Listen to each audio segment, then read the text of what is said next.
And welcome back to The Big Picture here on MTV. Our special guest coming up right now is a triple threat. He starred on screen in movies like Pass the Ammo and, of course, the Rocky Horror Picture Show. On stage, he played the Dadaist Tristan Tzara in Tom Stopper's Travesties a few years back. And he had its hit single a few years back as well with I Do the Rock. Now, this week, he stars as Sylvester Stallone's elocution coach, Dr. Poole, in a comedy from director John Landis entitled Oscar. Tim Curry, thanks for coming in. Thank you. This is a fun thing to do, right? Now, so you don't think of Sylvester Stallone as being like a comic actor, but actually he's quite funny in this, isn't he? He is, yes, and I think, you know, it's entirely sensible of him, really. It was very fun when we did a sort of read-through of the film, because it's based on a play. It's based on a 60s French boulevard kind of farce, comedy. And so we read it through, and I think that, and some of the actors actually rehearsed for 2 or 3 days, which is pretty rare in movies, partly, I think, working on kind of style and stuff.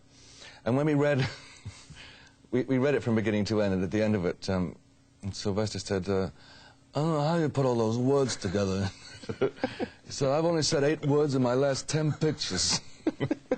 And it was kind of, I thought that was really very moving, and he's got a very self-deprecating sense of humor in that sense, because, you know, I mean, it's much too easy to take it any other. Yeah. Absolutely.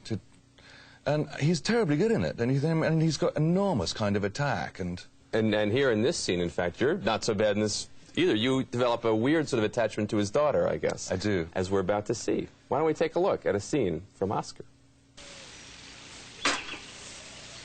Sugar? Oh, no.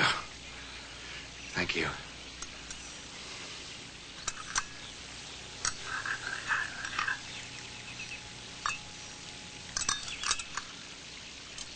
Who told you I was in love with you?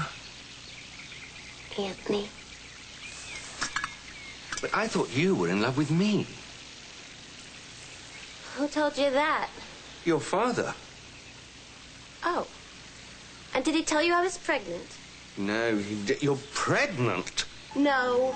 I just told him that so I could marry Oscar. Who's Oscar? Our ex-chauffeur. You see, I'd do anything to get out of this house. Oh, I do know how you feel. Of course, you've met my father. Oh, no. I was thinking of my mother. She can be so possessive. Then you know what I'm going through, Dr. Poole? Thornton.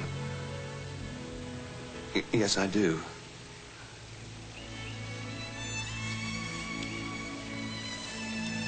Lisa,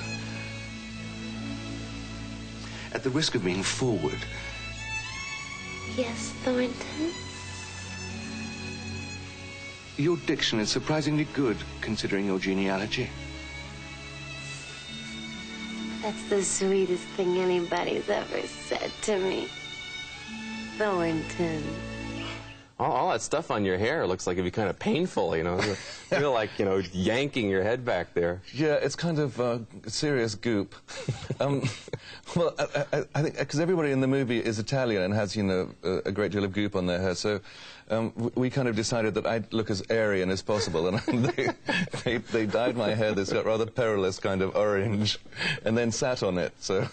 Whatever worked. Now, I guess the real achievement in this film, I mean, we all remember the big fire at the Universal lot that destroyed a lot of your sets and your trailer, if I'm not mistaken. Well, it wasn't actually our sets, it was the back lot, which famous permanent sets that have been there for years and have been part of movies like The Sting and The Godfather and God knows what. And in fact, John Landis sent me a still that was taken that day, and I was sitting in a director's chair with my name on it, you know, reading some novel. I don't think it was Bonfire of the Vanities, but it was something like that. And he said, you know, a historic photograph, the day that the back lot went up. And it did. It took all our trailers, it took virtually all of the costumes on the movie, because almost everybody in the movie was there. But you all did simply to come in and out of the house in which the movie takes place. So we were held up for about 2 weeks while they remade all the costumes. We're glad you survived and the film did, too. Well, thank you. Thanks for coming and talking to us. Tim Curry of Oscar, which opens up this week. Here's the news.